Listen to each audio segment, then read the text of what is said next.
Good morning, everybody.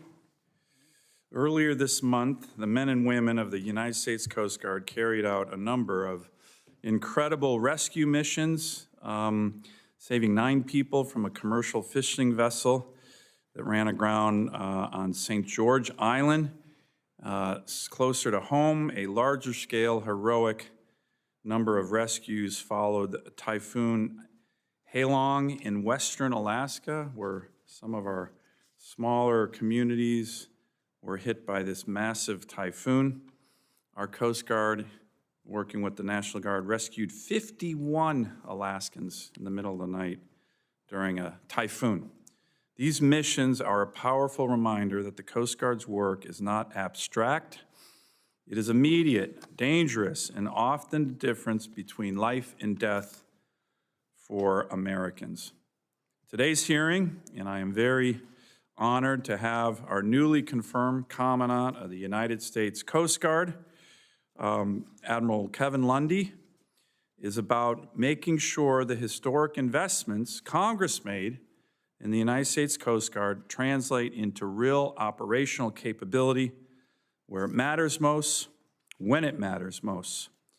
Just to remind folks, and I try to remind everybody in Alaska about this, last year during the Budget Reconciliation Bill, what we now refer to as the Working Families Tax Cuts Act, the Congress of the United States, working with the Trump administration, made the biggest investment in the Coast Guard in American history, $25 billion.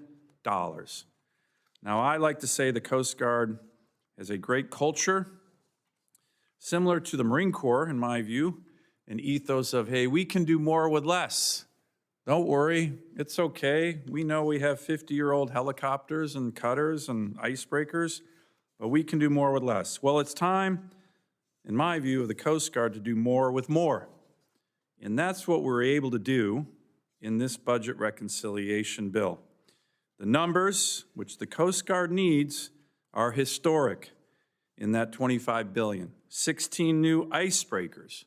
By the way, we have 2, one is broken, and the Russians have 54. It's time to close that icebreaker gap. Almost $4.5 billion to repair, replace shoreside facilities and aging infrastructure. 22 new Coast Guard cutters, including OPCs and FRCs. 40 new helicopters, mostly H-60s. 6 new C-130J aircraft.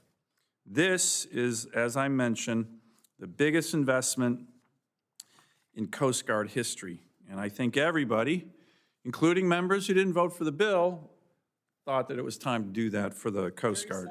So, well, I mean, I think had it been just that bill, you guys probably would have voted for it. It's a great bipartisan achievement, and we are very, very excited about it. The Coast Guard is being asked to do more across every theater. Counter-drug missions in the Caribbean and Eastern Pacific, complex law enforcement actions against sanctioned dark fleet tankers, sustained operations in the Indo-Pacific and the Middle East, search and rescue, combating illegal, unreported, unregulated fishing, what we call IUU fishing. At the same time, it must manage operational risk while transitioning from platforms that, as I mentioned, are decades beyond their intended service lives. Nowhere is the need for this investment clearer and more prominent than in the Arctic. Just months ago, I was with Admiral Lunday. For the first time ever, we commissioned and started to home port an American icebreaker where the ice is, in Alaska. The U.S. Coast Guard, the Storis, designated to be home ported in Juneau, Alaska, represents a generational investment in the Coast Guard in our national security. It also marks a long overdue shift in how the United States approaches the Arctic, not as a distant afterthought, but as a core strategic domain. I'd like to show a slide here. As the only Arctic state, we focus on what's going on in the Arctic a lot. And there is a lot going on in the Arctic. Our adversaries, particularly Russia and China, are all over the place in America's Arctic. In our EEZ, in our ADIZ, you flip that slide over, this gives you the number of incursions from Russian strategic bombers and Chinese Navy assets, and very alarmingly, the green is joint Russian-Chinese operations in America's Arctic. Strategic bomber task forces, joint, and Navy task forces in our EEZ, joint, green. That's joint Russian-Chinese. The Chinese were off the coast of Alaska all summer. There was a really important Wall Street Journal article about this just a couple weeks ago. I'd like to submit it for the record without objection. It's called "China's Push to Master the Arctic Ocean Opens an Alarming Shortcut to the U.S." They weren't doing research, they were spying on us, and everybody knows it.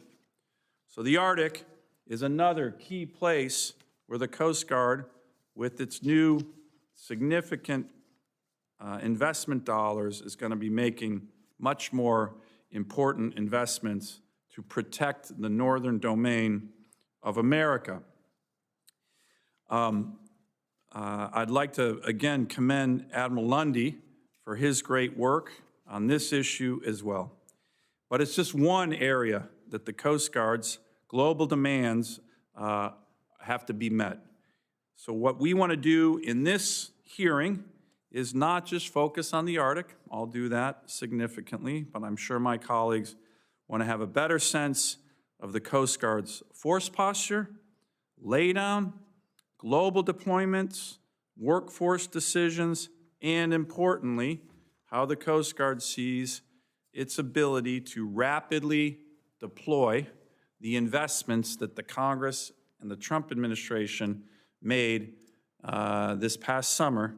Again, the most significant investments in Coast Guard history. It's about time. We are very fortunate to have with us Admiral Kevin Lunday, the Commandant of the Coast Guard, who was confirmed at the end of last year at a pivotal moment for the service. Admiral, we appreciate your leadership, your willingness to discuss candidly how the Coast Guard is managing operational risks, global deployments, acquisition execution, as these historic investments begin to come online. So I would now like to offer the statements from my ranking member, Senator Blunt Rochester, at this important hearing. Thank you so much, Mr. Chairman. To you, Admiral Lunday, welcome back. To your team as well, and thank you for being here for today's hearing. I want to first congratulate you in person and just say also thank you so much for your responsiveness as this year has gone by. Whenever I text you, whenever I called, you responded so promptly, and I want to thank you and your team for your responsiveness. I also want to say how just proud we are of the Coast Guard in this country. And as you know, I got the opportunity to be with some of the Coasties in Delaware and spend some very good quality time. And so I think on behalf of all of us, I know established in 1790, I think it was, you have stood the test of time, and we're pleased to see that today we can talk about the future. Your leadership is especially important as we enter into a new era of modernizing the Coast Guard. The Coast Guard recently received the historic $25 billion investment. And so while you're poised to revolutionize your ability to counter emerging global threats and protect mariners, fishermen, and marine environments, this is a moment that is going to really present clear opportunities for you to show your leadership. And so today, we will talk about that blueprint, Force Design 2028, and the investments that were made. We will also talk about how do we guarantee success. The question before us is whether the Coast Guard can convert all of that funding into something that is sustainable, long-term improvements that will correctly anticipate the growing maritime threats from global actors, as our chairman has shared, and from competitors as well, and keep us safe at the same time. I think it's also important to know that the reason this hearing is so vital is that Congress and the American people need to know, how do we go from the blueprint to the plan to execution? And in your testimony that I received last night, you're already making a lot of steps very quickly in that regard. But what you do every day is connected to our safety, our economy, and our national security. Again, reading through your testimony last night, I am really eager to especially focus on your plans to recruit and train and retain a workforce as you leverage this increase in assets, as well as the rapid increase in assets. And again, this isn't just about investing in vessels. It is also about investing in the people. And I was pleased to see in your testimony, that's where you started with workforce.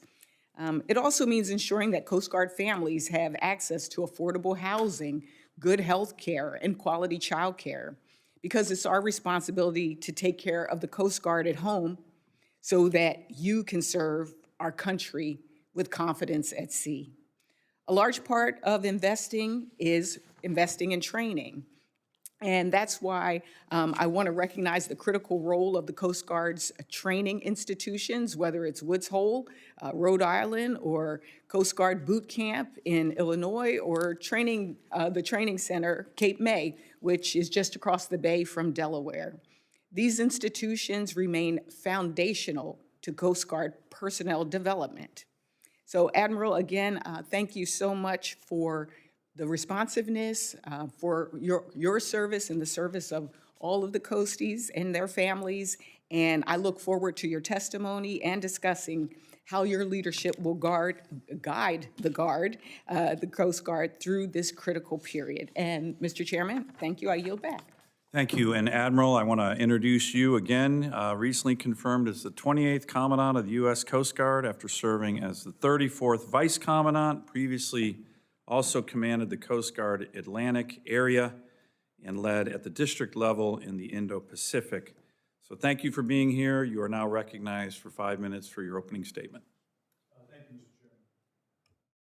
Ranking Member Blunt-Rochester, distinguished members of this subcommittee, thank you for the opportunity to testify today and represent our Coast Guard men and women. Chairman, I ask that my written testimony be entered into the record. Without objection. Thank you, and thank you for the subcommittee's strong support for our Coast Guard, especially our people.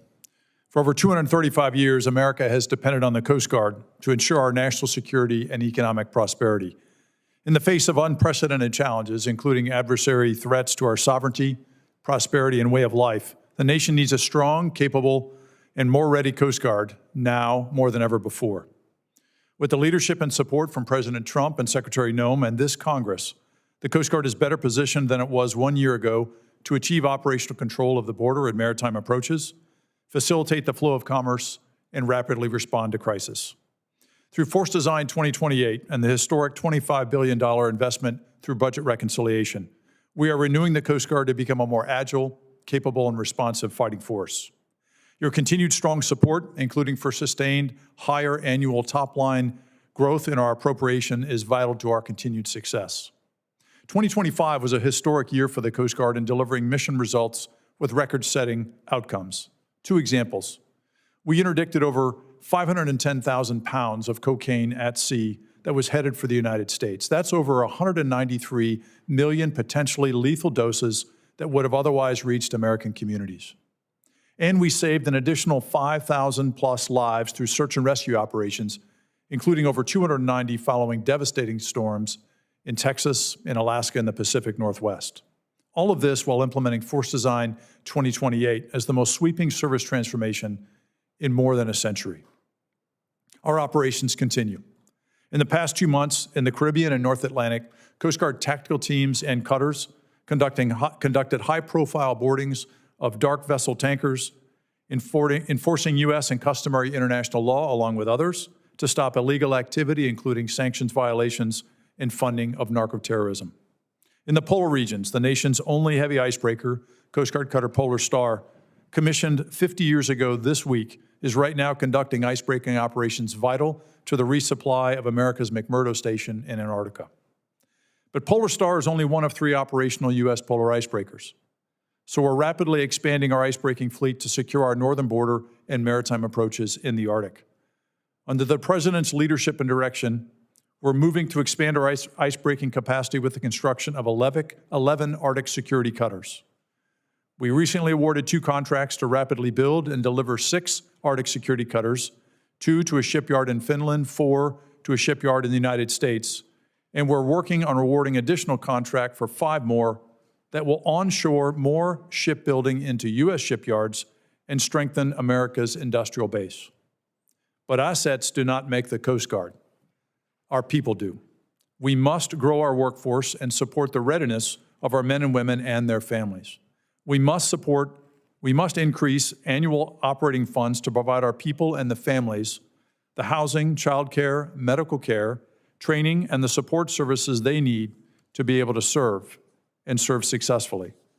Last year, the budget reconciliation funded recapitalization of aging assets and new technology needed for the Coast Guard to rebuild readiness.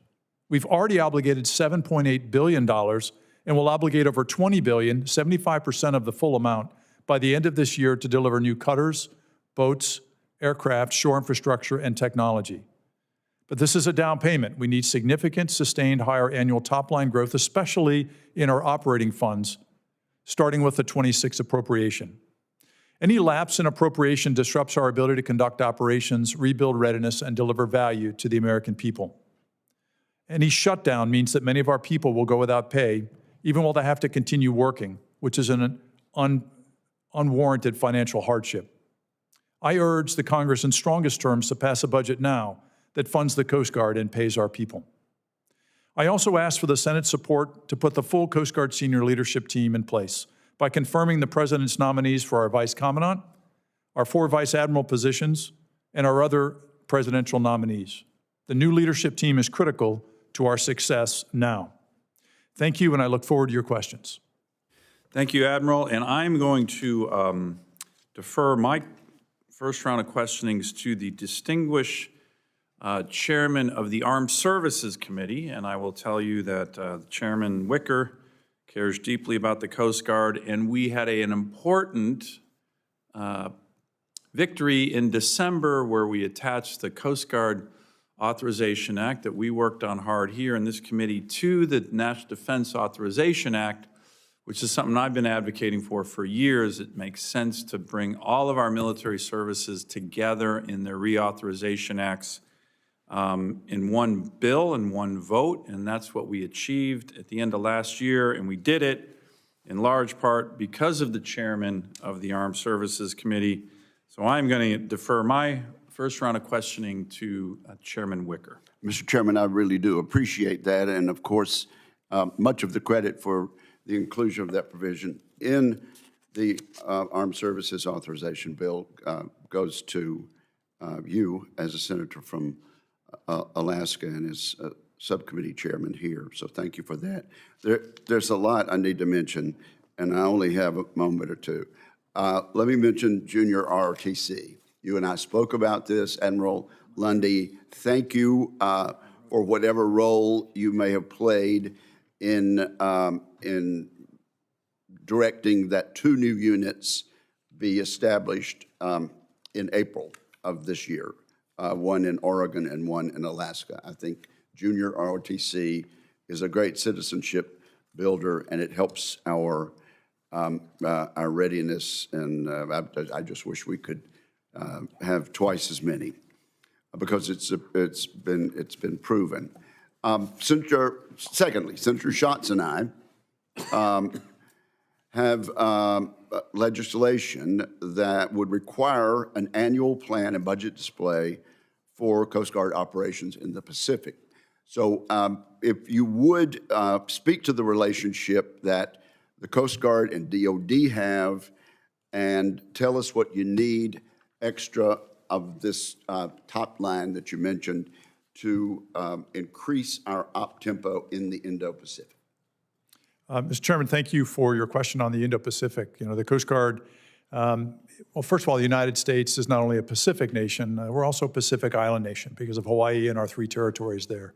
And so the Coast Guard's been present in Hawaii, in the Pacific for a very long time. And we work very closely with the Department of War there. And our presence has increased in the Pacific. Since I served out there as the commander of the Oceania District, we've added 9 additional cutters. Congress has funded in the FY24 appropriation the addition of 2 more fast response cutters to go to Guam. We shifted a medium endurance cutter permanently to the Pacific to increase our operations there.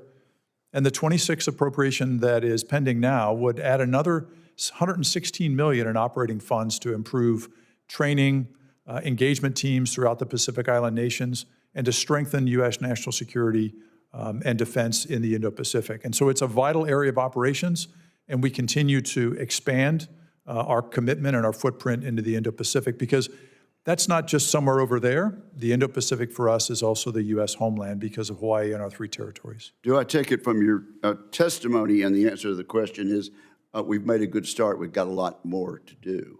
Yes, sir, we do. We've made a good start, but we have much more to do to strengthen our presence in the Indo-Pacific. And are you also suggesting that our plus-ups really should be part of the regular appropriations process, ideally, rather than going through the reconciliation process, or do you have a position on that, sir?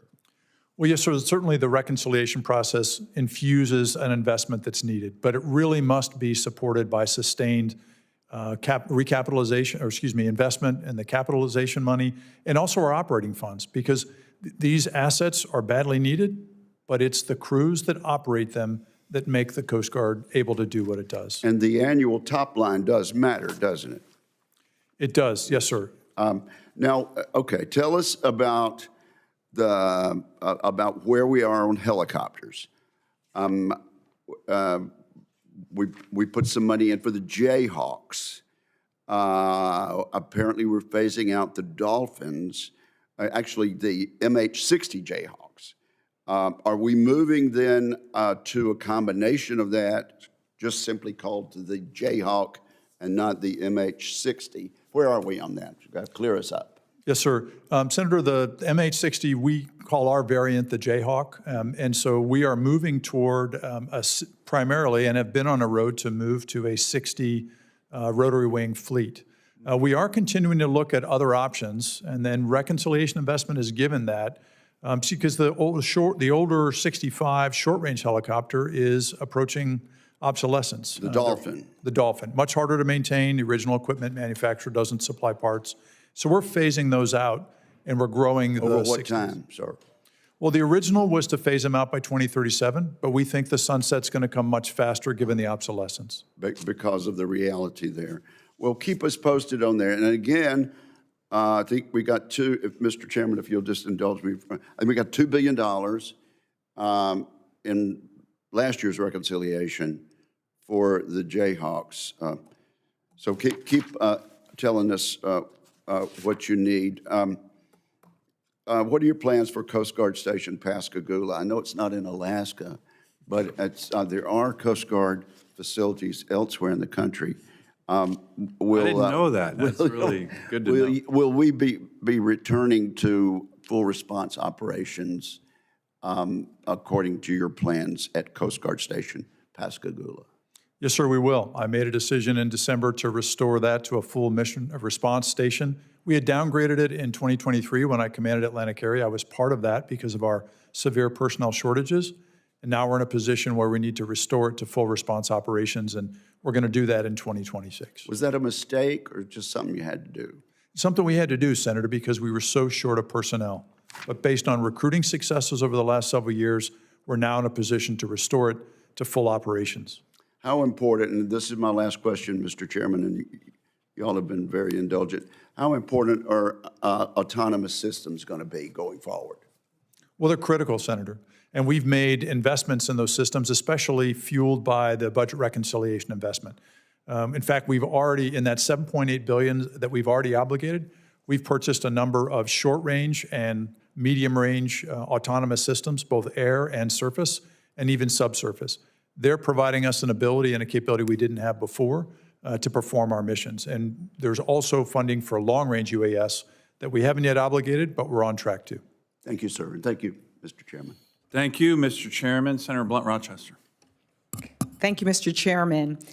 I think, Admiral, I might have shared with you that in a former life, I was head of state personnel for the state of Delaware. And so, again, the focus on jobs, I was Secretary of Labor as well, and the focus of making sure that the workforce is well-equipped, well-trained, and that you can recruit has always been sort of a top mind for me, because you can't do your mission if you don't have the people, and you can't do the mission well if the people aren't, if you have a good culture and people feel that they're in a good place. And I know with Force Design 2028, it called for the expansion of the Coast Guard by 15,000 active duty personnel, which is over 1/3 increase of the number of active service members. Am I correct on that? That's correct, Ranking Member Blunt Rochester. Yes. And I know that there was a GAO report last year that indicated that you were about 2,600 personnel short. Do you recall that report? I do, yes. What, was it accurate? It was close, but we're moving in the right direction, so the numbers are changing in a positive way since that report. Which is a huge direction, because I saw in your testimony you indicated you hired 6,000 folks. Did I read that correctly? Last year, we finished with over 5,200, so near 6,000, and we're on track to reach 6,000 already this year. Okay, so would you say you're at full strength for what you're trying to do now? Well, we're almost back to restoring that deficit, that 10% shortage in our enlisted workforce. I think by the end of the summer or early fall, we'll have been out of that and well-positioned to keep growing the force toward that 15,000 number. Can you talk a little bit about what you did to be so successful in that recruitment? Were there specific things that you did differently? Were there things that you said, we're not going to do that anymore? Can you talk a little bit about how you have been able to so far make this kind of progress in a year?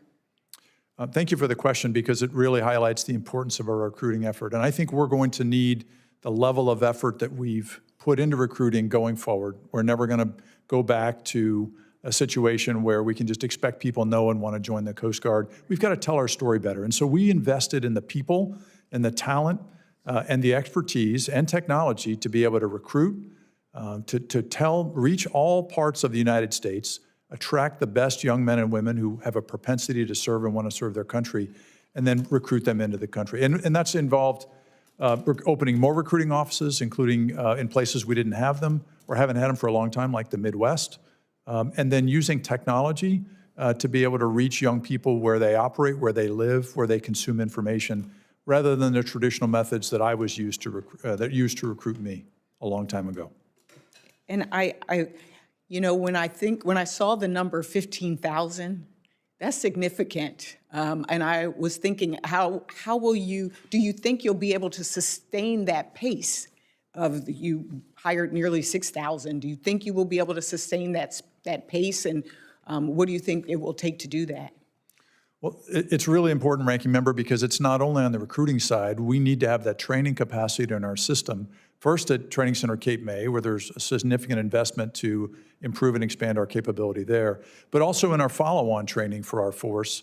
And so that's one of the key parts, is expanding that training capacity and the ability to develop our people. That becomes critical. But it's driven by an increase in our operating funding. Just to give one quick example, the 11 Arctic security cutters that we're building at the President's direction, that will require 1,300 new Coast Guard people that don't exist today to be able to operate those. Wow. Wow. And so therefore, again, the investment in training is so important, because that doesn't exist today. Can you also talk about, I know there are plans to build over a dozen new vessels with this funding that you received. How long does it take to build a ship like a polar ice cutter? Well, Ranking Member, what we've done is taken a new approach that is enabling us to move at speed and scale in a way we haven't before. First, the budget reconciliation gave relief from Chapter 11 and Title 14 for the pre-acquisition activities. Originally thought it was a way to reduce risk, it actually slowed us down by bogging us down with a lot of work that had happened before we could move ahead with an acquisition. We've also gotten rid of these long hundreds of pages of boutique requirements, and we've leaned more on the commercial industry with more basic requirements so they can move faster with the funding in hand. And so we are going to be delivering these assets much faster than we have in the past. I guess one question, and I know I am now over my time, and I don't know if we're going to have a second round. Yeah. Okay, well then I will yield here and come back for a second round. Thank you, Mr. Chairman. Admiral, let me, I just want you to reemphasize kind of what's at stake in the next couple days. If there's a government shutdown, another one, which we don't need, it would be unnecessary. By the way, you know, I know some of my colleagues on the other side of the aisle are talking about doing it because they don't want to fund ICE. ICE is going to be funded no matter what. They were funded in the budget reconciliation bill. So shutting down the government is not going to starve them of funds, but it will starve our Coast Guard of funds. And the men and women of the Coast Guard and FEMA and others, can you again just really emphasize that? I think on previous government shutdowns, the Coast Guard has really, in some ways, borne the brunt of some of these shutdowns. It's not right, and I really would like you to kind of emphasize that a little bit more, just on what would happen. It would just be completely unnecessary. We don't need to do this again. Thank you, Mr. Chairman. This is critically important. The first thing is our people, when there's a lapse, they worry about whether they're going to get paid and when they're going to get paid. Sure. And it brings financial hardship. It brings worry and concern for them and for their family members. And when they're trying to be focused on being ready and serving their country, both our military and our civilian personnel, then that's a key factor to our ability to get the mission done safely. Yeah. It also, they're not sure they want to keep serving sometimes if they're not sure they're going to get paid on time. And then beyond that, it interrupts our ability to do the growth that we need to do in Force Design 2028 and transform the service. So that keeping an appropriation in place, not having a lapse, is critically important. Well, I hope all my colleagues hear that, understand that. It's just, I don't know, it wouldn't be constructive in any way, but particularly the Coast Guard being hurt and the members and the families and the stress, as you mentioned. So let's not go there. I do want to talk about the Arctic. You and I talked about an op-ed that was written by Alice Rogoff, who I know well, just in the Washington Post a couple days ago on the importance of the Arctic. This was similar to one that I wrote in the Wall Street Journal about a year ago called Greenland is Nice, but Alaska is Better. I'd like to submit that for the record. Everybody's talking about on Greenland, which is strategic. Alaska has way more, and we already own Alaska. It's a great state. It's my state. So anyways, but let's talk about the Arctic. And the icebreaker numbers are great. We have this icebreaker gap with Russia, heck, with China. They're not even an Arctic nation, and I think they have more icebreakers than we do. So we're going to close that gap, which everybody wants to do. That's a very bipartisan issue here. It's been something I've been focused on my entire career here. We're starting on a really good front with the Storis being home ported and commissioned recently, but home ported in Juneau. It was a great event that you and I had the opportunity to attend back in Alaska in Juneau in August at the commissioning. The budget reconciliation bill has $300 million for the shoreside infrastructure to home port the Storis in Juneau. How do you think that's going? And are we on time, on schedule? As you know, in the previous Coast Guard Reauthorization Act, we were able to get the land transferred from NOAA to the Coast Guard to help that. But you think that's going well? And how can we keep pedal to the metal on all these issues? Part of the hearing is that we want to accelerate the great opportunities that exist in the Coast Guard across the country, across the world, and certainly in my state. Well, Mr. Chairman, thank you. On Storis, thank you for the support in the budget reconciliation for the $300 million to support the pier and the waterfront facilities to permanently home port Storis there. And so we're moving quickly to be able to execute that funding and have that pier and infrastructure there ready by 2029. Okay. What we still need to do, as we've talked, is to get the funding for the housing. As you know, the housing in Juneau is not adequate, and so we need funding to be able to to be able to have the adequate housing that will support the crew and the families that. And if you put that through your requests, I'm very confident that this committee and the Congress will be strongly supportive of that.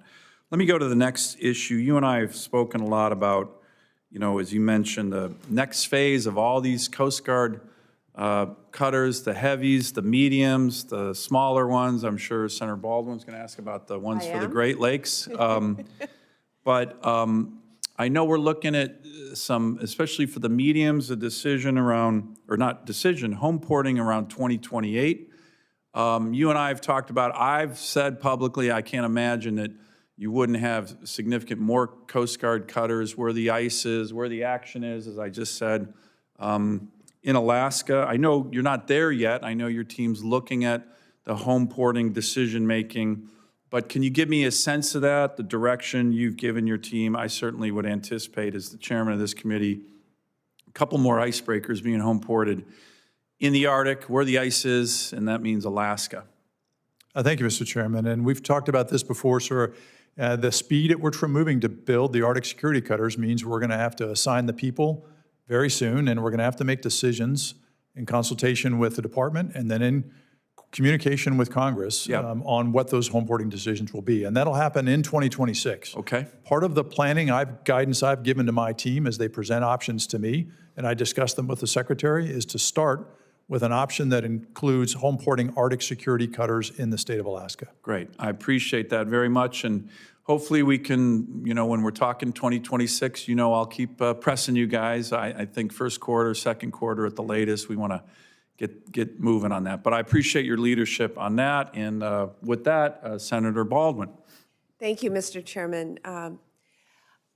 Over the last several years, the Coast Guard has received significant increased funding, as was being discussed, nearly $25 billion from the reconciliation bill passed last year.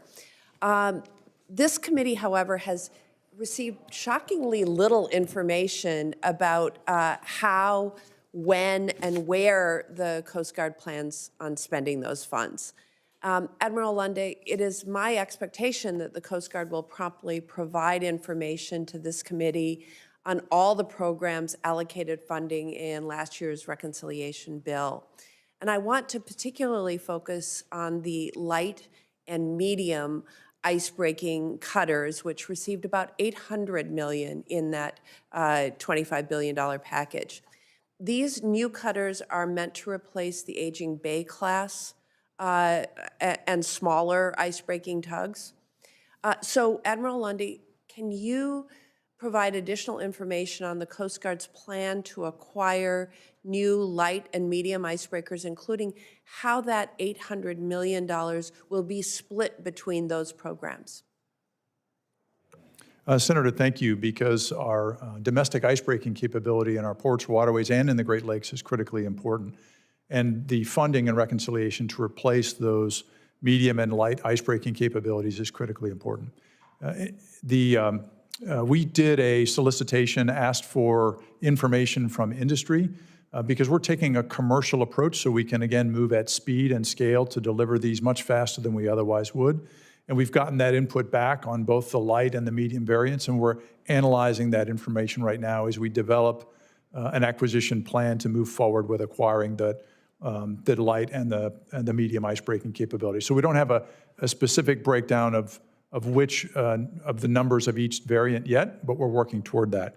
As to the plan you asked about, I've directed my staff this morning, and I will be prepared to brief and update members of the committee and also staffs on the current status of our overall reconciliation execution. And so we look forward to providing that briefing to you and to the staff as well.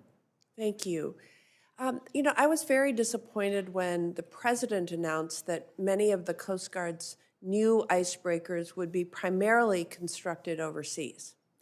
The United States has a long and very proud tradition of constructing effective icebreakers, including in my state of Wisconsin. So I believe that that money would be better spent at home. So Admiral Lunday, does the Coast Guard intend to build the light and medium icebreakers domestically?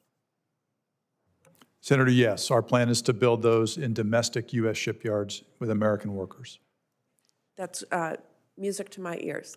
As you might be aware, Admiral Lunday, last fall, the Navy cut the contract for the Constellation-class frigates that were being constructed in Wisconsin.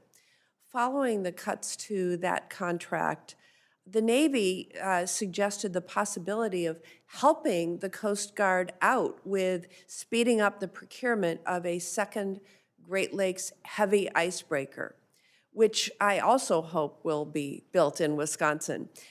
So, Admiral, have you had any discussions with the Navy regarding that possibility, the possible options to speed up procurement of a second heavy icebreaker for the Great Lakes? Senator, thank you for the question. First, acquiring a second Great Lakes icebreaker that is at least as capable as the Mackinac remains one of my top priorities for the Coast Guard. We talk with the Navy regularly on their acquisitions and ours because we are always coordinating about how we use and leverage the U.S. Defense Industrial Base. I haven't spoken with C&O Caudle directly on Fincantieri and the Great Lakes icebreaker specifically, but Fincantieri and other yards in the Great Lakes region are a critical part of the U.S. Defense Industrial Base. And so we look to award contracts to U.S. shipbuilders. We hope that those yards, shipyards that build great American ships, including those in the Great Lakes, will be competing for Coast Guard work. Thank you. And you testified before this committee last fall and agreed that it was important to construct a second heavy icebreaker for the Great Lakes. Unfortunately, my Republican colleagues did not include any funding for the icebreaker in the reconciliation package that we've just discussed, a very hearty $25 billion, including a very significant focus on icebreakers. So do you commit to continuing to seek funding to construct the second heavy icebreaker in future budget requests? Yes, Senator, we do. I thank the committee for the support in the 24 budget for initial $20 million.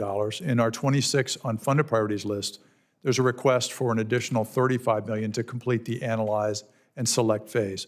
I would say that the relief we got in Chapter 11, Title 14 requirements in reconciliation, if we had the Congress's support to extend that relief to other major acquisitions, like the Great Lakes icebreaker, it would enable us to move much faster to be able to procure and build that icebreaker. Are you ready? Thank you for that information. Okay, Senator Sheehy. Morning, Admiral. How are you? I don't know if we already covered icebreakers. Sorry, I just came in, but have we already talked about icebreakers? I We presume started, Dan has. we're continuing, and we're not done yet. All right. Well, if you already So thoroughly join the party. no, if we've already beat that one to death, then I don't need to hit it more. So, I am curious about back when I was in service, we had a pilot program with the Coast Guard that utilized the SEAL training pipeline, where we had some Coast Guard officers go through SEAL training with the intent of enhancing your ability to do VBSS and interdiction operations. That program was subsequently shut down. And of course, in light of recent events, I think we're seeing that the spirit of that program is very much still in demand. What is the current outlook on the Coast Guard as far as enhancing that? Because visit board search and seizure underway, capture of vessels is probably the most high-risk mission our armed forces do. We've lost many SEALs over the years. FBI agents, actually, a couple that went through SEAL training with me were killed a few years ago doing training of that.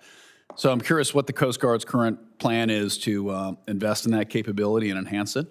Because, like I said, I was there present when a decision was made to invest in it, and then that decision was made to divest of that. Senator, thank you for the question. You know, the Coast Guard has been investing and spending time building out our advanced interdiction capability in our maritime security response teams, including generating a second team and capability on the West Coast. The high-profile dark fleet tanker boardings that you've seen us perform, that the Coast Guard has been led by those maritime security response teams, the direct action sections, some of our highest and most proficient operators. They work regularly with Naval Special Warfare and other members of the SOCOM community. And I've spoken with Admiral Bradley, the SOCOM commander, and also General Braga, Joint Special Operations Command commander, about how we can continue to deepen that cooperation and interoperability going forward. I am familiar with the original program where Coast Guard officers went through BUDS, the Naval Special Warfare Training. And in fact, some of those officers continue to serve with distinction in the Navy, and we remain close to them, and we consider them still part of our family. So we haven't renewed that program, but I will take a look at that program and whether or not that's something we should look at, and I'll talk with Admiral Bradley about it as well.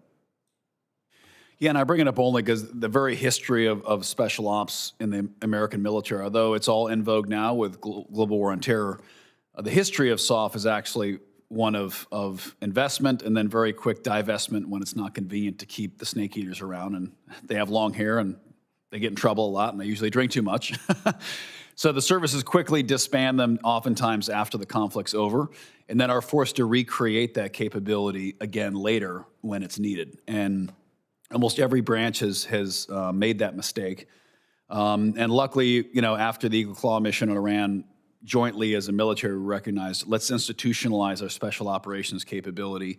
Let's build it into our doctrine, and let's ensure it's resourced appropriately, because when we try to flex that need after it's already required, disaster strikes. And in particular, the mission that your forces are specifically tasked to do is such a high-risk mission, both from a combat perspective, but also just from an operational safety perspective. Even if you're training, it's a high-risk mission, because underways, especially if you're North Atlantic or elsewhere and you have rotor wing assets involved, it's just a super, super dangerous environment. So the only branch of our military, and I understand the Coast Guard straddles, but the only branch of the military that hasn't really institutionalized special ops as a command capability.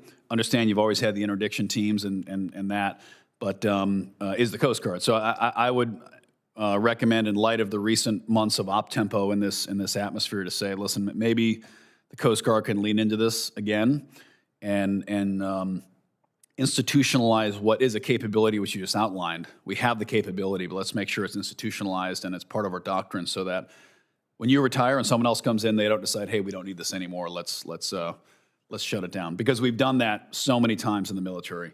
And we don't need to beat a dead horse. But thank you for taking a look at that. I appreciate it. Thank you, Senator. In fact, part of force design is to establish a Special Missions Command with a dedicated flag officer focused fully on all of our deployable specialized forces, to your point. But thank you, Senator. Thank you, Senator Sheehy. And we have a good naval special warfare training facility in Kodiak, where we also have the largest Coast Guard station in the country. So great joint ops there. Admiral, I want to go back to just that decision, the discussion on icebreakers. I think the world of the Coast Guard. One of the criticisms I've had over the years, though, is it can sometimes be slow on the decision-making front, a little bureaucratic. So I'm hopeful that kind of timeline, as I just mentioned, on the Coast Guard decision-making on home porting icebreakers can be made, sometime first quarter, second quarter at the very least. Up to how many icebreakers would you potentially see in terms of, given what we have in the budget reconciliation bill, up to how many would you see potentially being home ported in Alaska? You've given your team guidance on. Mr. Chairman, as I've told the team in December, when I asked them to develop options, as they develop options, one of the first ones that I want them to present among a range of options for consideration decision, me in consultation with Secretary Nome, is for home porting of up to 4 icebreakers in Alaska. So although we are still pending a decision, that's clear guidance I've given to the team. Great. Let me turn to your team. I was back home over the recess. I had a great force laydown briefing from your leadership team in Alaska, Captain Culpepper, a bunch of others. He actually went to Seward with me as well, so I really appreciated your team's time and effort they took with me just last week, actually. We had,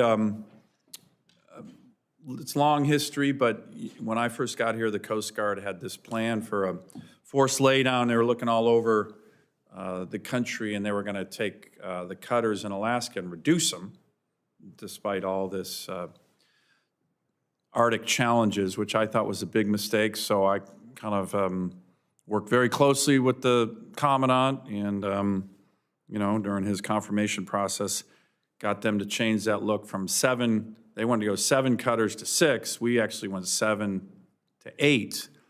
And so I got an update on that, both in terms of the force laydown, what's happening in Seward with the FRC that's coming, and the Coast Guard infrastructure dollars, both for housing, $16 million, and the shoreside infrastructure, $50 million. In Sitka, with another FRC coming there with an additional, I think it's $66 million for the shoreside infrastructure. And the need for housing money, I think they have $6 million there.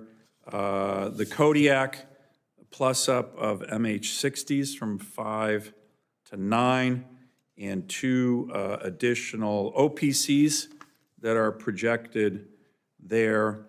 And I have a 2-part question. One is, how do you think those investments are going? The money's already appropriated. It's part of the plan. There are very strong community interests there. They love the Coast Guard. And second, we've had this surge. It's really exciting. It's kind of chicken and the egg of shipbuilding capacity in Seward, in Ketchikan, even maybe in Wrangell.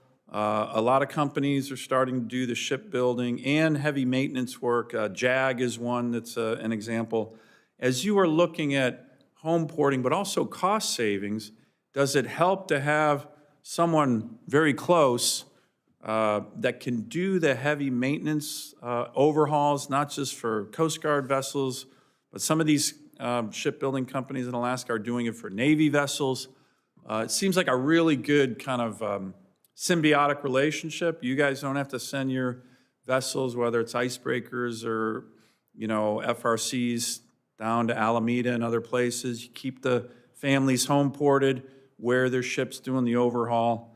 It's exciting because it's driving the private sector as well, but I think it's a cost efficiency for the Coast Guard as you look at home porting these additional assets. Can you speak on the timelines on Sitka and Seward, but also this idea of a stronger relationship with a real budding shipbuilding industry has taken off in Alaska that's quite exciting?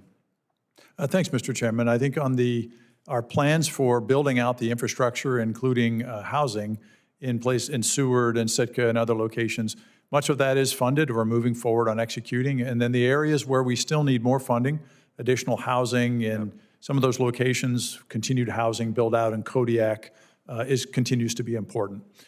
On the ship. By the way, the recent housing in Kodiak that you guys have built is just exquisite. Whoever did that in line with the Coast Guard, that is exactly what our men and women of the Coast Guard deserve. The housing facility there, I'm sure you've seen it in Kodiak, is really, really impressive. So I appreciate that very much. Thank you, Chairman. When we were there in August, we were able to cut the ribbon on the latest development. Beautiful.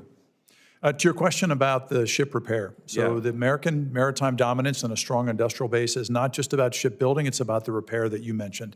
And so the more capacity in our repair and the closer it is to where cutters are home ported, the more competition and the better cost we're going to be able to get for repairing our ships.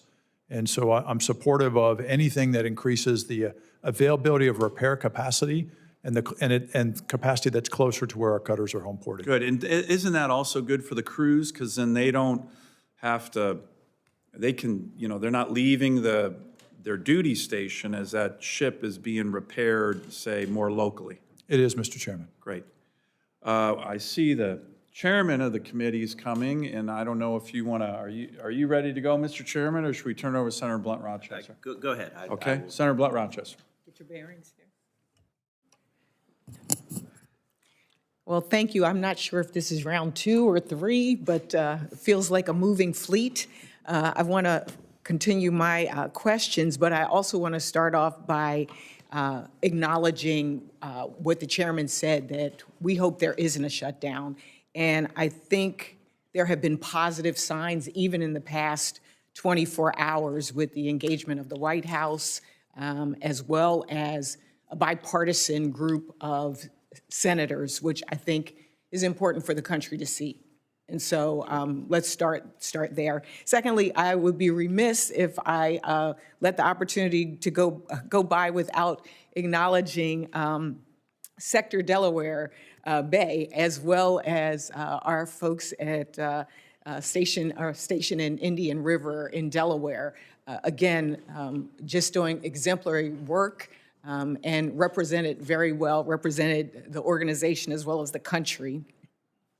To follow up on my questions, I know we were talking about the amount of folks you have to hire, the ability that you were able to recruit so many. Did I understand there's still a deficit, though, at this point, of what you'd like to see in terms of a complete force? There is, Ranking Member. The clear direction Force Design is not only to restore our, come out of the deficit in our enlisted workforce, but to grow our military workforce by 15,000. And we're going to need that workforce to operate the assets, the growth in assets that Congress has funded. American people have funded the Coast Guard to do more operations and deliver more value to the American people. Right. And I know we talked about the buildup and how long all of that takes as well. When the tankers were seized off the coast of Venezuela, did you have to move your folks from whether it was, search and rescue or other core functions, or was it what you expected? Ranking Member, not from search and rescue mission. So the teams, the specialized elite teams, perform this type of mission in other areas, or they're on ready status to be able to perform. And so this is within their normal mission profile, just more visible than it's been in the past. But we've used marine inspectors and our cyber protection teams as well. And then we've used cutters that would maybe otherwise be doing our maritime drug law enforcement mission. We've reallocated them to this mission temporarily while we do some of the tanker operations. Right. I also will follow up with you as the member who I've worked on supply chains a lot, both here in the Senate, but also in the House, and also on cyber. And so I'd love to follow up with you afterwards on just the threats that we see in that space, or if you want to, I've got 2 minutes now, if you want to talk a little bit about cyber threats as well. Thank you, Ranking Member, because cyber domain is an operational domain for the Coast Guard, and it's of critical importance, not only in the day-to-day work, but in protecting the supply chains that the United States and our economy and our national security depend on in cyberspace. And so the Coast Guard has a cyber command that we use to operate to protect not only our own networks, but maritime critical infrastructure, our ports and waterways, and the facilities in cyberspace. And we've also benefited as a regulatory agency from increased authority, that we've put out a new regulation that governs U.S. port facilities and vessels and offshore facilities, ensuring that they meet required cybersecurity standards. Thank you also for mentioning the port. We have the Port of Wilmington in Delaware. I think, again, these kinds of hearings are vital in terms of our role of oversight, and as well as just making sure that the resources are going where they need to go. Again, congratulations on being able to quickly recruit so many individuals. I think your testimony said it was the largest since 1991. And I think considering what you're facing, we're going to need all of those resources. Thank you, Ranking Member.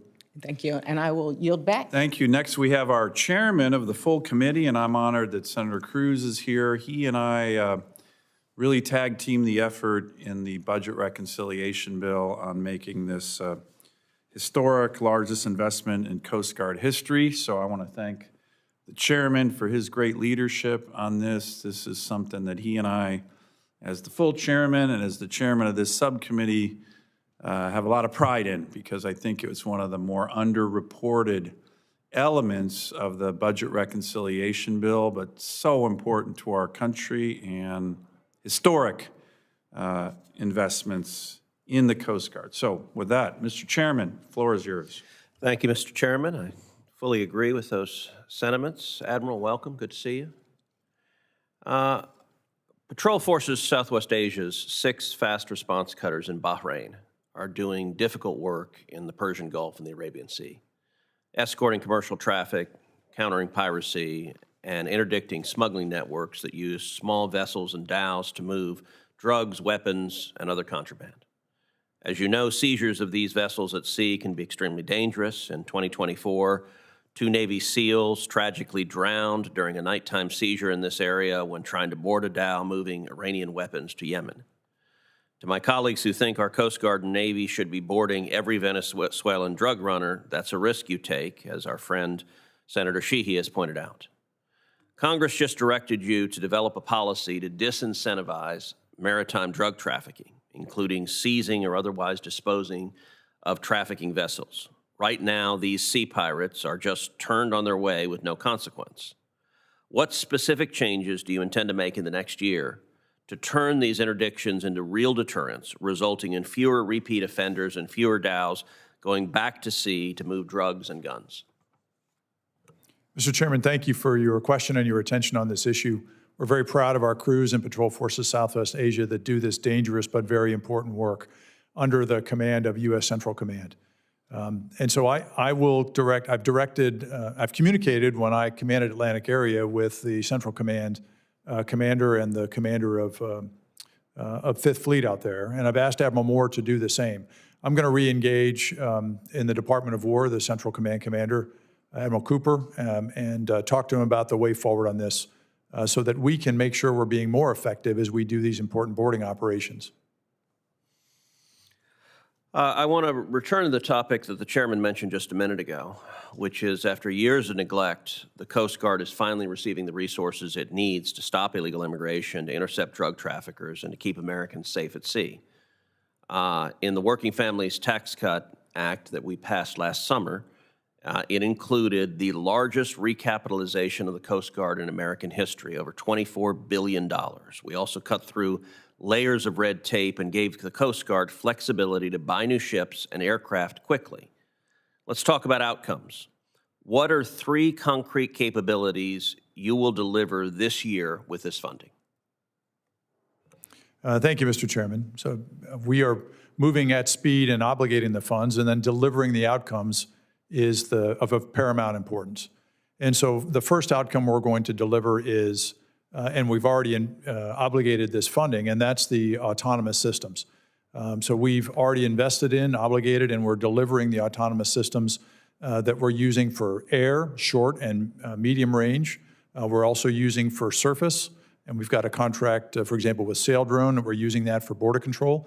And then we're using it for underwater remotely operated vehicle operations as well. We're using those right now off the Polar Star in Antarctica. So that's one example of a suite of capabilities that we're bringing to bear in terms of delivering outcomes. The other outcomes is we just awarded in early January, I think around the 6th of January, a contract for the rebuild of Station South Padre Island, which is along the border there in southern Texas with Mexico, and it guards the Gulf of America, and it is the eastern end of Operation Riverwall in the Rio Grande River. And that $200 million award and investment will deliver a much more capable and enduring station there at South Padre Island that incorporates the Customs and Border Protection capability and other teammates. So, for example, from the state of Texas, has a secure communications facility and gives us the preeminent facility we need to be able to control, secure, and defend the southern border. Very good, and I will say the investment in South Padre Island, I'm certainly grateful for, as are Texans across the board. Let's focus where you ended that. In October 2025, the Coast Guard surged additional response boats and tactical teams to the Rio Grande under Operation Riverwall to help establish operational control along roughly 260 miles of border river in South Texas. What are your clear, measurable outcomes for this operation as you surge forces to the river, and how will you prevent this mission from draining cutters, aircraft, and boarding teams from offshore counter-drug and other critical tasks vital to Texas? Thank you, Mr. Chairman. So, as the Senior Operational Commander for the Coast Guard as Commandant, I directed that operation begin Riverwall in October. And we had a presence there before, a longstanding presence, but it was fairly small, boat teams and boat crews working with Border Patrol.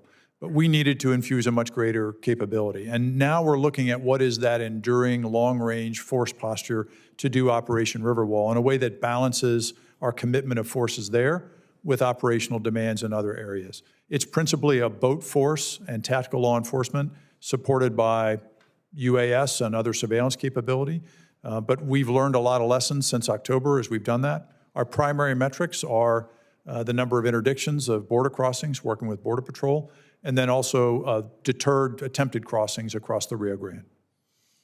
Very good. I'll say finally, I appreciated your remarks earlier today about making sure that Coast Guard leadership is in place, and this committee will be meeting this coming Tuesday to advance those Coast Guard promotions, including the Vice Commandant. Thank you, Mr. Chairman. Thank you. Senator Duckworth. Thank you, Mr. Chairman. Admiral Lunday, welcome. I don't know if you know this, but I am a proud Coastie family member. My brother served on the Rush, where he was also part of some of the boarding patrols because he spoke Indonesian. I've been troubled, Admiral, that under the Trump administration, the DoD continues to aggressively encroach on one of the Coast Guard's core missions, maritime law enforcement.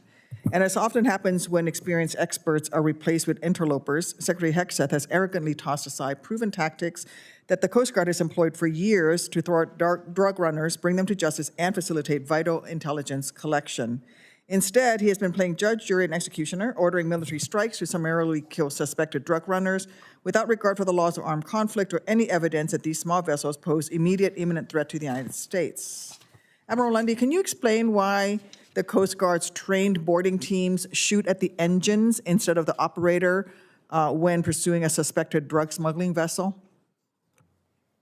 Senator, when we conduct our maritime law enforcement operations at sea under our DHS and Coast Guard authority, we are interdicting those vessels as a law enforcement operation to seek to not only stop the drugs, but potentially prosecute those that are aboard. And so part of stopping those vessels that are smuggling drugs is our very specialized capability to disable them from a helicopter, our helicopter interdiction squadron that works with a cutter and small boat and our highly specialized teams to do those operations under our law enforcement authority.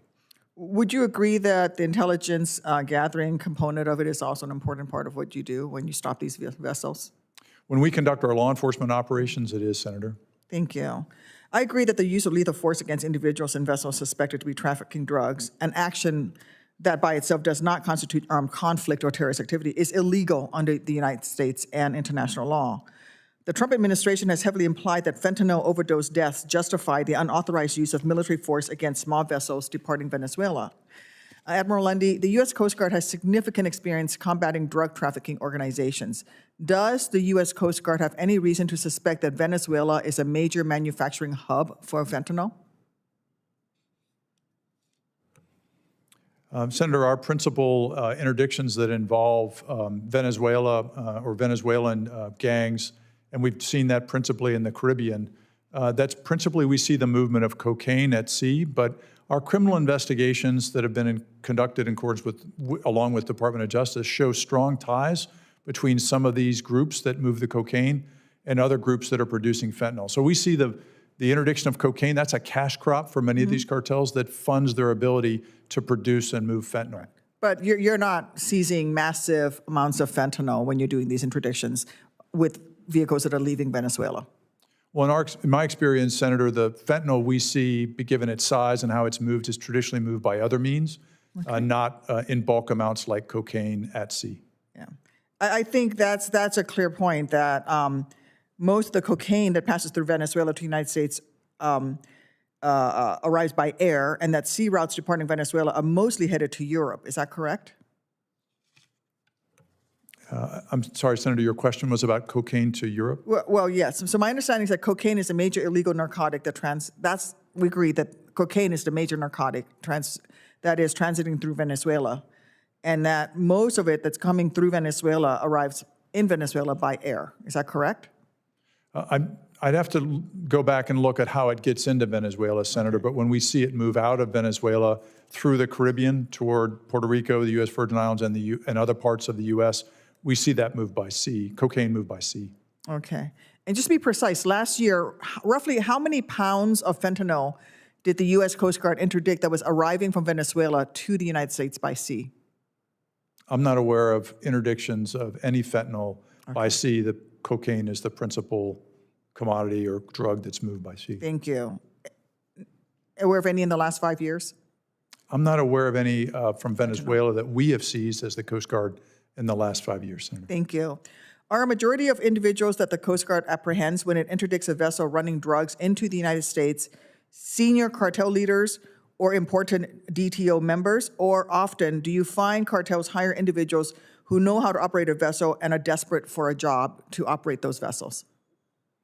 Well, Senator, in our experience, the people that operate the drug smuggling vessels that we interdict in our maritime law enforcement role are connected with the cartels. They're part of the broader network. But they're not the leaders of the cartel. Not in my experience, they're not the leaders of the cartels. Thank you. That's what I thought. The intelligence community and drug enforcement agencies in this country have known that the PRC is the true source of fentanyl precursor chemicals, which are bought by customers in Mexico and then smuggled into the United States. Bottom line, beyond alarm over the legality of these boat strikes, I fear that our country has grown distracted from the true threat vectors, whether it's fentanyl arriving from Mexico or countering the PRC in the Indo-Pacific region, particularly Southeast Asia. The Indo-Pacific theater poses a unique challenge in effectively countering the PRC and building robust and stable relationships with partners and allies requires a stable presence and predictable investments, especially in the Indo-Pacific. The last thing the Coast Guard should be forced to do is reroute resources and assets away from the Indo-Pacific to support President Trump's reckless foreign campaign to run Venezuela and enrich big oil corporations. Admiral, how has a pivot to Southcom operations impacted the Coast Guard's ability to reassure partner nations that the Coast Guard is committed to countering the PRC's role in maritime disputes, especially in the South China Sea? Senator, we continue to maintain a trajectory of growth of Coast Guard posture in the Indo-Pacific with the addition of more cutters and more personnel, including in the pending 26 budget that will place additional personnel and capability in the Indo-Pacific. So the Coast Guard is not diminishing our footprint and presence in the Indo-Pacific, because for us, that's part of the U.S. homeland too, with Hawaii and the 3 territories there. Absolutely. I hope that continues to be true, but it is imperative that if the Coast Guard is forced to maneuver assets in a manner that jeopardizes its ability to fulfill statutory obligations, that you as Commandant report that deficiency to Congress immediately. So will you report back to Congress should your ability to maintain the commitments in the Indo-Pacific start to degrade? Yes, Senator, I will. Thank you so much. Thank you for being here. Thank you. Thank you, Senator Duckworth. We're going to go into a couple more questions. I think Senator Cantwell's on her way, and she wants to also have the opportunity to engage. So I'm going to broaden the aperture here a little bit, Admiral, beyond Alaska. I want to get a sense of how Force Design 2028 is progressing. I want to compliment you and Secretary Nome and the Coast Guard leadership for laying out a vision. It's a really good document. I've read it. It's got a lot of big, ambitious goals. I think you're on the right path, but can you give just a quick update in how you are seeing the work of Force Design 2028, and what's the next phase of Force Design 2028 that you're focused on? Thank you, Mr. Chairman. We have been moving at speed to implement the Secretary's direction to transform the Coast Guard through Force Design 2028. In fact, the Secretary just released on the 15th of January the interim update, progress update, which is now posted on our website and is publicly available, and gives an outstanding summary and some detail on where we're going. And I'm assuming the budget reconciliation, $25 billion investment will help supercharge and have you guys be able to achieve the goals, the ambitious goals that you put out in 2028 Force Design. Budget reconciliation does exactly that, and supercharge is exactly the right word, Mr. Chairman. It is what is fueling the success of Force Design 2028. And so we've been able to do the 4 primary campaigns, enabling campaigns, which is streamlining our decision-making, streamlining our organization to remove consensus-based decision-making from the headquarters to move faster, delegate authority lower in the organization, closer to the front lines, and move people closer to the front lines to be able to streamline and create an acquisition and contracting superhighway, and then bring technology to bear to make the Coast Guard a leader, not a follower, in the federal government on adopting and applying technology. Good. That supports our 3 enabling or outcome tables: control, secure, and defend the border, facilitate commerce, and respond to crisis. Those outcome tables, our mission delivery, is part of force design. That's also what makes this unique. We have found that for the investment the American people make in the Coast Guard, we provide a 6 times return. So for about a $12 billion 2025 investment in the Coast Guard, it's an over $70 billion return on investment in lives saved, property protected, border protected. And so that's all part of the force design effort. But what we require to be successful is that continued top-line growth in our annual appropriations. Mr. Chairman, we're a $20 billion organization that is still only funded at about the $14 billion level. And so that will be an important part of our success in Force Design 2028. And how about on the recruiting side? My ranking member here mentioned that, but there's a big goal of growing the force, and how do you see that going? Mr. Chairman, it's going very well, and we're going to need to build on that success to keep moving forward and grow the workforce to meet the intent of growing it by 15,000 by the end of 2028, which was the Secretary's goal and direction in Force Design 2028. But we've also hit it from the retention side. We've seen improved retention in our military workforce. We need to do more work to improve our civilian retention because they're a critical part of our workforce as well. But that's all part of building a strong workforce and getting and keeping the best talent, because our people are our greatest treasure. Great. Let me switch gears to another topic you and I have talked about. Senator Cantwell's here now. I know she cares about this topic as well. And that's the enforcement as it relates to IUU fishing. That's illegal, unreported, unregulated fishing. I was proud to work with all my colleagues, but Senator Whitehouse in particular. We had my Fish Act legislation, which passed this committee, then passed the whole Senate. We attached it to the NDAA at the end of the year. Unfortunately, it got stripped out in the conference, which was a bit of a disappointment. But how is the Coast Guard using its assets, authorities, technology to combat IUU fishing? There was a big, I think, New York Times article just a couple weeks ago about these Chinese gray fleets in the hundreds and hundreds that fish in the high seas. They ravage the ocean. Countries in Africa and Latin America can't stop them. They are really aggressive. They're everything from a national security threat to a humanitarian crisis because they use slave labor. I mean, it's the worst of the worst, let alone destroying sustainable oceans and fisheries. My Fish Act is an aggressive response that would include the Coast Guard and even the U.S. Navy to go after these big gray fleets that are conducting IUU fishing. But you're already doing a lot of that. This bill would give you more authorities. But can you talk about some of the good work the Coast Guard's doing that and what a threat this is? Not just to sustainable fisheries and human rights, but it's a national security threat. The AFRICOM commander, 2 years in a row when I was at the Munich Security Conference, talked about IUU fishing as one of the top threats to AFRICOM and countries in Africa because of the Chinese just taking over the, fishing capabilities of small African countries and kind of treating them in a way that China does with most small countries like bullies. So how are you doing on that? What more authority do you need from us to combat IUU fishing, especially against the Chinese and Russians?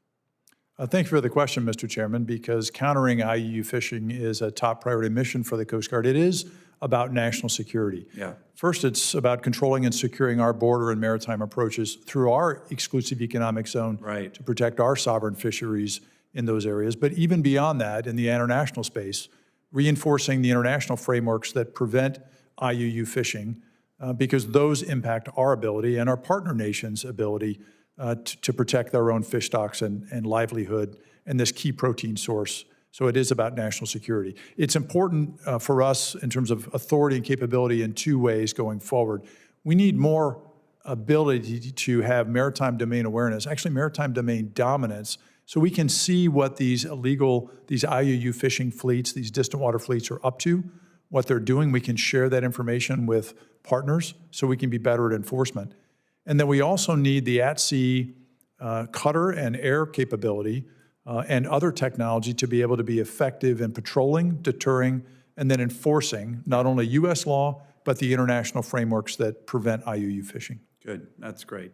Thank you for that. We'll continue to work on that, and hopefully I can get my bill passed and signed into law, which again had widespread bipartisan support on this committee, in the Senate, and now we just got to get it over the goal line, and it'll give you more authorities on a really important issue. Senator Cantwell. Thank you, Mr. Chairman. I agree with you and definitely want to work with you and also agree with what Admiral Lunday just said, that we need to have this domain expertise. What I really worry about the Arctic writ large is that without the capacity and without the resources that people think that we're missing, and as fish move further north, people think that those are their fish. And I definitely think that we have to have the capacity to address the issue, and certainly want to work with Senator Sullivan on this important issue as we share a fishing fleet that is challenged every day over this problem. So, Admiral, again, good to see you. Wanted to ask you about Slip 36 at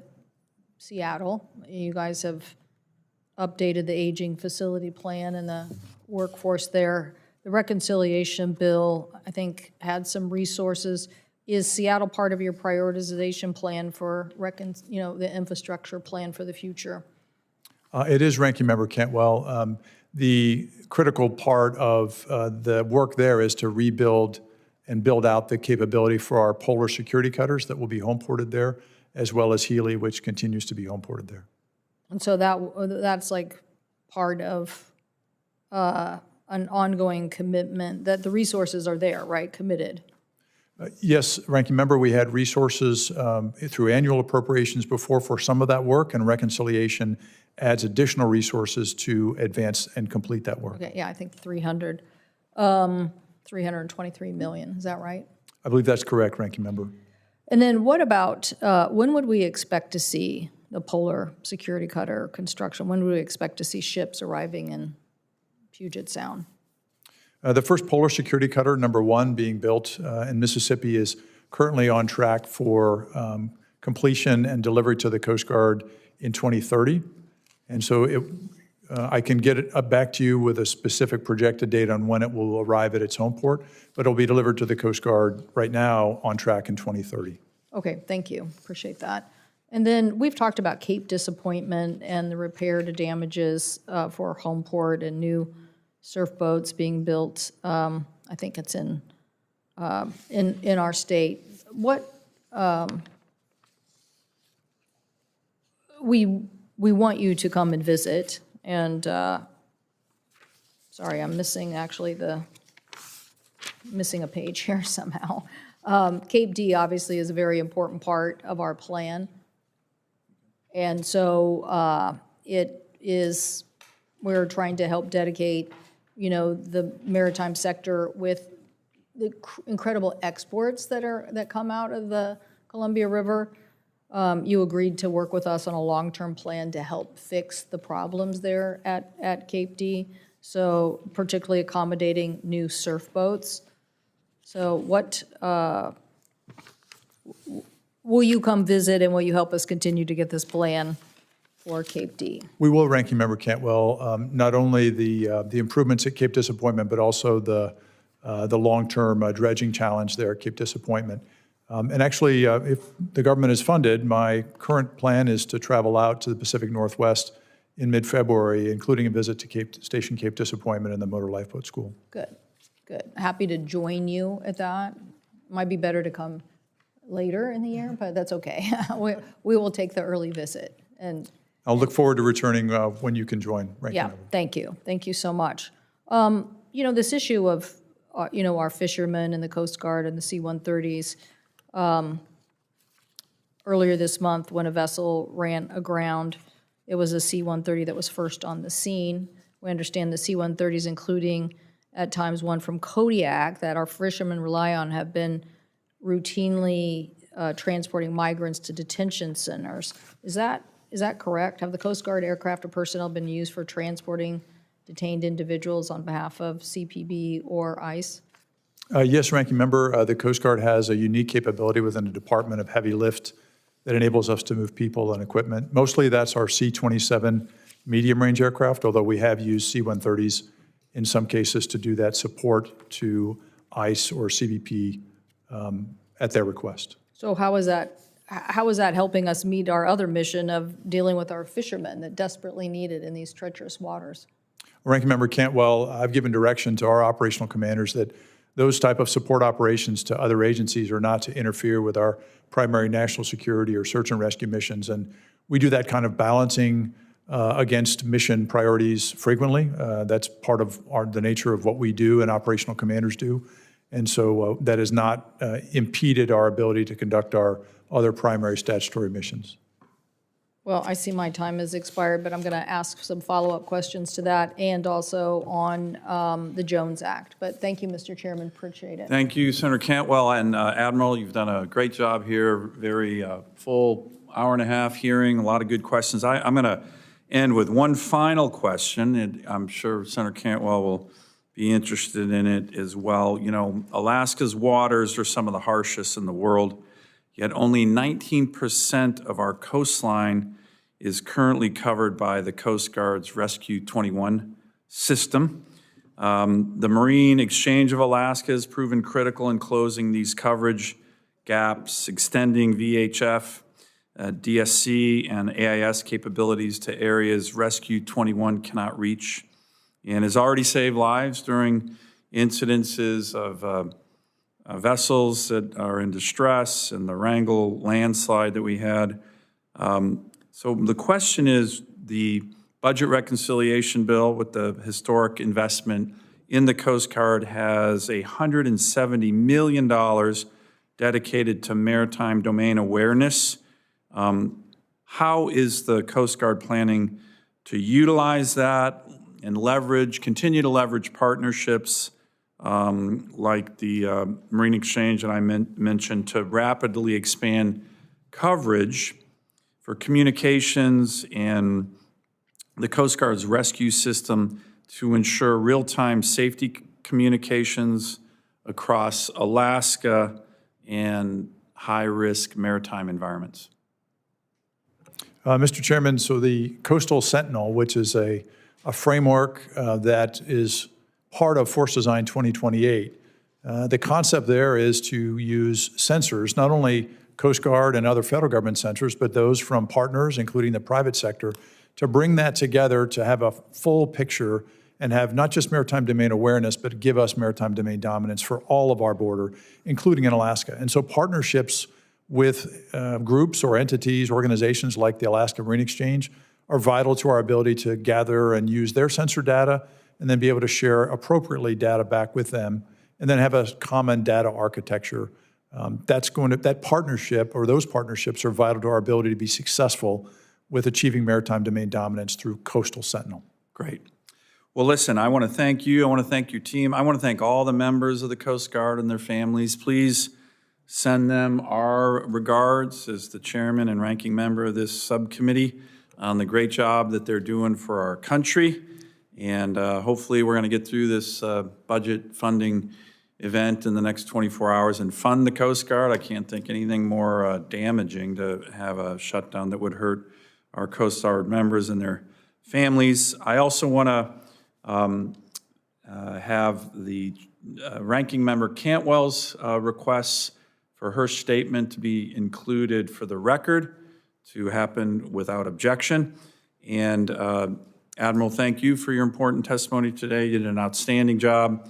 I'm amazed that you answer all these questions with such detail without any notes. That's like great work, great staff work, by the way, behind you. I know Sure, I have a great staff. Senators will have until the close of business on Thursday, February 5th, to submit questions for the record for this hearing. And we respectfully ask you, Admiral, to try to respond to those QFRs by Thursday, February 19th. And with that, this concludes today's hearing. Thank you again. The committee stands adjourned.